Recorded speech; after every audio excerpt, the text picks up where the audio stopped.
आज हम आपको परमाणु की संरचना तथा हाइड्रोजन स्पेक्ट्रम चैप्टर पढ़ाएंगे। इसमें थॉमसन, रदरफोर्ड तथा बोर का परमाणु मॉडल के बारे में बताया गया है। तो हम पहले आपको थॉमसन का परमाणु मॉडल बताएंगे। तो इसमें थॉमसन ने 1904 ईस्वी में परमाणु मॉडल बनाया था, जिसमें उन्होंने ये बताया कि परमाणु है एक ठोस गोले जैसा है, एक रिजिड बॉडी जैसी है, एकदम ठोस है। तो गोले के आकार में है, जिसका द्रव्यमान यानी कि मास, जैसे ये एक गोला है ना। इसका द्रव्यमान समान पूरे आयतन में यानी इसके वॉल्यूम में एक समान रूप से वितरित है, यानी कि एक जैसा है। चाहे आप कहीं पे भी तौलेंगे तो एक समान होगा, एक जैसा, कहीं पे भी अलग अलग नहीं है। और जिसका पूरा धनावेश है इसके वॉल्यूम का, वो एक छोटे से स्थान में ही रखा हुआ है। और इस धनावेश को संतुलित करने के लिए समान इलेक्ट्रॉन इनके इर्द गिर्द, जैसे हमारा नाभिक होता है, इसमें धनावेश प्रोटॉन होते हैं, ये प्लस चार्ज के होते हैं। इन्हीं के आसपास इलेक्ट्रॉन माइनस चार्ज में घूमते रहते हैं, माइनस चार्ज में। तो फिर इसीलिए थॉमसन के परमाणु मॉडल की कंपैरिजन तरबूज में जो बीज होते हैं उससे किया गया। मतलब कि इनका ये कहना था कि जो वो परमाणु है उसमें प्लस चार्ज है, वो बीज जो तरबूज के बीज होते हैं उसमें धस्से जैसे होते हैं, उसी तरह इसमें भी हैं। बस थॉमसन ने यही कहा था। और इनके परमाणु मॉडल को प्लम पुडिंग मॉडल भी कहा जाता है। इसकी मदद से हम परमाणु के स्थायित्व, वैद्युत चुंबकीय तरंगों के उत्सर्जन, तापायनिक उत्सर्जन, प्रकाश वैद्युत उत्सर्जन, इन सभी क्रियाओं को समझाया गया था इस परमाणु मॉडल द्वारा। और इसके ये बाद में और इनका परमाणु मॉडल फेल हो गया था। वो भी किस लिए? क्योंकि ये जो हाइड्रोजन स्पेक्ट्रम है ये इसकी एक्सप्लेन नहीं कर पाए थे, और जो अल्फा कण प्रकीर्णन होता है उसको भी एक्सप्लेन नहीं कर पाया था, इसीलिए इनका परमाणु मॉडल फेल हो गया। फिर इन्हीं को देखते हुए रदरफोर्ड ने अल्फा कणों के प्रकीर्णन का यूज किया। तो उन्होंने अल्फा कणों के प्रकीर्णन में बताया कि सबसे पहले उन्होंने सोने के यानी कि जो मेटल सोना होता है उसकी एक पन्नी को यानी कि उसको लिया और उसको 0.004 सेंटीमीटर पतला कर लिया। फिर उस पे अल्फा कणों की बमबारी की। फिर उससे ये पता चला कि जो है अल्फा कण है ज्यादातर सब सीधी रेखा में चले गए। तो इससे उनको ये पता चला कि जो ये गोला है ये खोखला है, अधिकांश भाग यानी काफी ज्यादा भाग खोखला है। फिर ऐसे करते हुए कुछ स्थान पे वो विक्षेपित होने लगे, यानी कि मुड़ गए, हल्के से मुड़ गए। तो इनसे ये पता चला कि कुछ केंद्र पर कुछ धनावेशित प्लस चार्ज रखा हुआ है, जिससे ये विक्षेपित हो गए। फिर और आगे आए तो वो 90 डिग्री से भी ज्यादा विक्षेपित हुए। तो इससे यह पता चला कि जो नाभिक में ही धनावेश उपस्थित, ये बहुत ही कम आकार लिए हुए, जिसे हम लोग नाभिक कह रहे हैं। और जो हमारी इस मॉडल की त्रिज्या होती है यानी नाभिक की त्रिज्या हमारी 10⁻⁻15 मीटर से 10⁻⁻14 मीटर होती है। और जो हमारी परमाणु की त्रिज्या है वो 10⁻10 मीटर होती है। और इन बाद में रदरफोर्ड का भी परमाणु मॉडल फेल हो गया था। ये मॉडल इसलिए फेल हुआ था क्योंकि उन्होंने पहले अल्फा प्रकीर्णन में बताया था कि जो ये अल्फा प्रकीर्णन है इससे निष्कर्ष निकला कि नाभिक का धनावेश का परिमाण भिन्न भिन्न होता है, इसीलिए इनका परमाणु मॉडल फेल हो गया।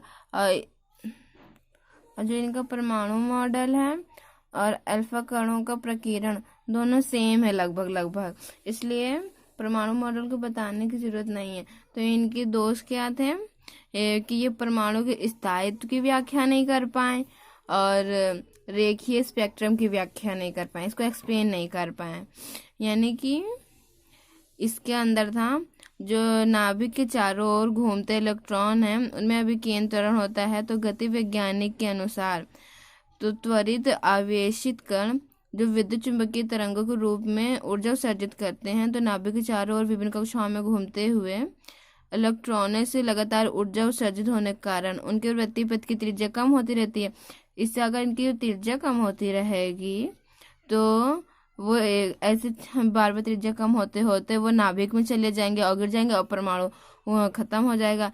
लेकिन परमाणु कभी खत्म नहीं होता, तो ये परमाणु के स्थायित्व में इसलिए ये फेल हो गया। और दूसरा था रेखीय स्पेक्ट्रम की व्याख्या। रदरफोर्ड मॉडल में इलेक्ट्रॉनों के वृत्तीय पथ की त्रिज्या के लगातार बदलते रहने से उनकी आवृत्ति भी बदलती रहेगी।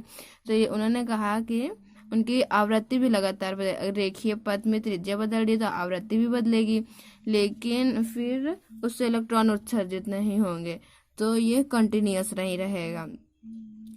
तो कुछ कणों के लिए उनकी आवृत्ति निश्चित होती है, लेकिन उन्होंने कहा आवृत्ति बदलती रहेगी, इसीलिए रेखीय स्पेक्ट्रम की व्याख्या नहीं हुई, तो इनका मॉडल फेल हो गया।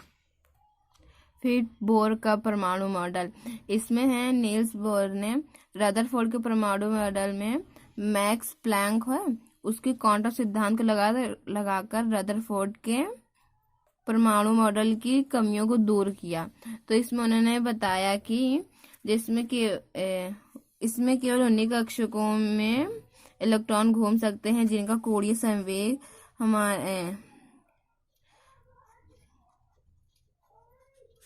कोणीय संवेग है, इसे हम पी से प्रदर्शित करते हैं वैसे तो। और कोणीय संवेग में और इनका पहला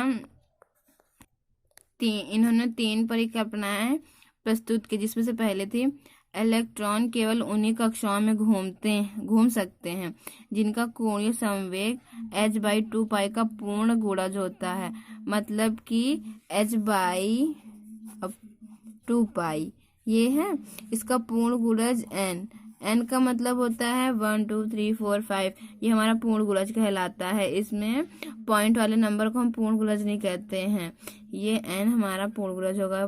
पॉइंट वाले नंबर 1.6 1.4 1. या 2.2 ऐसे करके होते, जो 0.0000123 ऐसे होते हैं उसको भी नहीं लेते, केवल 1 2 3 को लेते हैं। तो ये पूर्ण गुणज होता है। और h को हम प्लैंक नियतांक कहते हैं। यदि इलेक्ट्रॉन का द्रव्यमान m होता है और उनकी त्रिज्या r है तो v वेग से घूम रहा है, तो कोणीय संवेग का मान इस नियतांक के बराबर होगा। कोणीय संवेग होता है हमारा mvr = n/2π, ये हमारा कोणीय संवेग है, इसके बराबर होगा। ये बोर की पहली परिकल्पना थी। और जो हमारा ये n है इसे हम मुख्य क्वांटम संख्या कहते हैं। इस समीकरण को बोर का क्वांटीकरण प्रतिबंध भी कहते हैं। इससे हमें यह पता चला था कि कुछ निश्चित त्रिज्याओं के लिए इलेक्ट्रॉन कुछ निश्चित त्रिज्याओं के लिए ही कक्षाओं में घूम सकते हैं, इसे स्थायी कक्षा कहते हैं। और इनका दूसरा नियम यही था, स्थायी कक्षा में घूमते समय इलेक्ट्रॉन ऊर्जा का उत्सर्जन नहीं करते, यद्यपि उनमें अभिकेंद्र त्वरण होता है, अंतः परमाणु का स्थायित्व बना रहता है। अगर यानी कि दूसरा ये कहना चाहता है, अगर अभिकेंद्र त्वरण है तो इलेक्ट्रॉन ऊर्जा का उत्सर्जन नहीं करते, तब इन परमाणु का स्थायित्व बना रहता है। और तीसरा ये कहता है कि जब परमाणु को किसी भी प्रकार से ऊर्जा मिलती है तो उसका कोई इलेक्ट्रॉन निश्चित कक्षा को छोड़कर ऊंची कक्षा में चला जाता है, यानी कि इसको कोई भी जैसे हमारे 3-4 हम वो बनाते हैं कक्ष, ये देखिए जैसे कि ये वाला इलेक्ट्रॉन हमारा इस कक्षा को छोड़ के इस कक्षा में जा रहा है, तो इसकी अवस्था उत्तेजित अवस्था कहलाती है। और ये जो ये इलेक्ट्रॉन है या ऊपर वाली कक्षा में केवल 10⁻⁸ सेकंड तक ही रुकता है, फिर वो ठहर कर उतने ही समय में लौट आता है, जिससे विद्युत चुंबकीय तरंगें उत्सर्जित हो जाती हैं। और तब इसे h तरंगे कहते हैं, यानी कि h का मतलब होता है h हमारा प्लैंक नियतांक है और न्यू हम इसको वी यू बनाते हैं, इसमें हम न्यू पढ़ते हैं इस वी को। एच न्यू को हम लोग कहते हैं आवृत्ति, इलेक्ट्रॉन की आवृत्ति। अगर इसमें ऊर्जा E1 तथा E2 निकल रही है तो हमारी E2 ज़्यादा होगी, तो हम कह सकते हैं H nu equals to E2 minus E1।